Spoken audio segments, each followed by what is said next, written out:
नमस्कार दोस्तों, मैं हूं कार्तिक और आप देख रहे हैं जीरो से हीरो कार्तिक, जहां हम समय, ब्रह्मांड और विज्ञान के रहस्यों को खोलते हैं। आज का सवाल है, क्या समय को रोका जा सकता है? क्या हम वाकई एक ऐसे पल को रोक सकते हैं जहां सब कुछ थम जाए? आइए, आज हम जानते हैं विज्ञान, आइंस्टीन के सिद्धांत और ब्रह्मांड के रहस्य के जरिए समय का सच। दोस्तों, हम हर दिन कहते हैं, समय निकल गया, समय बीत रहा है, पर क्या आपने कभी सोचा कि समय है क्या? क्या ये कोई बहने वाली नदी है? या ये सिर्फ इंसान का बनाया हुआ भ्रम? भौतिकी, फिजिक्स कहती है, समय कोई साधारण चीज नहीं है। ये स्पेस के साथ जुड़ा हुआ है, जिसे हम कहते हैं स्पेस टाइम, अंतरिक्ष समय। यानी जैसे हम जगह, स्पेस में घूम सकते हैं, वैसे ही हम समय में भी आगे बढ़ते हैं। लेकिन सवाल ये है कि क्या हम इसे रोक सकते हैं? 1905 में एल्बर्ट आइंस्टाइन ने दिया थियरी ऑफ रिलेटिविटी। इस सिद्धांत के अनुसार समय स्थिर नहीं है। ये गति और गुरुत्वाकर्षण, ग्रेविटी पर निर्भर करता है। जितनी तेजी से आप चलेंगे, आपके लिए समय उतना ही धीमा होगा। इसे कहते हैं टाइम डायलेशन। उदाहरण के तौर पर, अगर दो जुड़वां भाई हैं और एक अंतरिक्ष में प्रकाश की गति के करीब घूमकर लौटता है, तो पृथ्वी पर रहने वाला भाई बूढ़ा हो चुका होगा, पर अंतरिक्ष वाला लगभग वैसा ही रहेगा। यानी उसके लिए समय धीमा चल रहा था। क्या ये समय को रोकने जैसा नहीं है?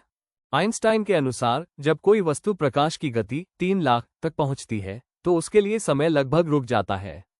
यानी अगर कोई इंसान प्रकाश की गति से यात्रा करे, तो उसके लिए 1 सेकंड बीत सकता है, लेकिन पृथ्वी पर सालों गुजर जाएंगे। वैज्ञानिक इसे कहते हैं टाइम फ्रीज इफेक्ट।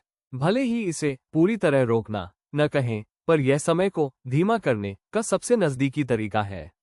यानी अगर कभी हमें प्रकाश की गति तक पहुंचने वाली तकनीक मिल गई, तो हम लगभग समय रोकने की शक्ति पा लेंगे। अब बात करते हैं ब्रह्मांड के सबसे रहस्यमयी जगह की, ब्लैक होल। ब्लैक होल का गुरुत्वाकर्षण इतना प्रबल होता है कि प्रकाश भी वहां से निकल नहीं सकता। आइंस्टाइन के जनरल रिलेटिविटी के अनुसार, ब्लैक होल के पास जाते ही समय धीमा पड़ जाता है। एक उदाहरण, अगर कोई व्यक्ति ब्लैक होल के पास जाए, तो उसे वहां कुछ मिनट लगेंगे, लेकिन पृथ्वी पर हजारों साल बीत चुके होंगे। यानी उसके लिए समय लगभग रुक चुका होगा। यह वैज्ञानिक रूप से साबित किया गया है। नासा के सिमुलेशन में यही प्रभाव देखा गया। इसलिए कहा जाता है, ब्लैक होल ब्रह्मांड का टाइम मशीन है। क्वांटम फिजिक्स के अनुसार, कण, पार्टिकल्स इतने छोटे होते हैं कि वे एक साथ कई जगह हो सकते हैं। कुछ वैज्ञानिकों का मानना है कि क्वांटम पार्टिकल्स समय के बाहर मौजूद होते हैं। यानी वहां पास्ट, प्रेजेंट और फ्यूचर तीनों एक साथ है। अगर हम इस रहस्य को पूरी तरह समझ लें, तो शायद हम समय को मैनिपुलेट यानी कंट्रोल कर सकेंगे। यही फ्यूचर की असली टाइम टेक्नोलॉजी होगी। आज की तारीख में हमारे पास ऐसी कोई तकनीक नहीं है जो समय को रोक सके, लेकिन भौतिक रूप से इसे धीमा करना आइंस्टाइन ने पहले ही साबित कर दिया है।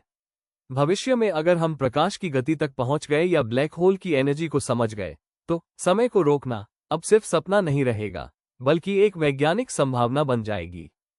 तो दोस्तों, समय को रोका नहीं जा सकता, लेकिन धीमा किया जा सकता है। ये हमारी समझ, हमारी तकनीक और हमारे साहस पर निर्भर करता है कि हम ब्रह्मांड के इस सबसे बड़े रहस्य को कैसे सुलझाते हैं।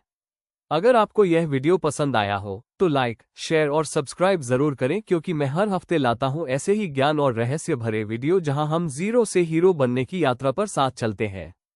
मैं हूं कार्तिक रंजन। मिलते हैं अगले वीडियो में एक नए रहस्य के साथ, एक नए सवाल के जवाब में।